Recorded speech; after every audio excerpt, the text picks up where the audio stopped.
நான் கொண்ட திட்டங்கள் சிறிதாயினும் ஐயா எனக்காய் உன் திட்டங்கள் பெரிதல்லவோ. புழுதியில் இருந்து என்னை உயர்த்தினீரே, ராஜாக்களோடு அமர்த்தினீரே. புழுதியில் இருந்து என்னை உயர்த்தினீரே, ராஜாக்களோடு அமர்த்தினீரே. உந்தன் கிருபைகளை எண்ணி நான் பாடுவேன், உந்தன் மகிமைதனை தினம் நான் ருசிப்பேன். அல்லேலுயா அல்லேலுயா அல்லேலுயா அல்லேலுயா.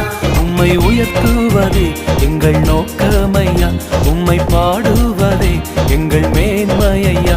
உம்மை உயர்த்துவதே எங்கள் நோக்கமையா, உம்மை பாடுவதே எங்கள் மேன்மையா.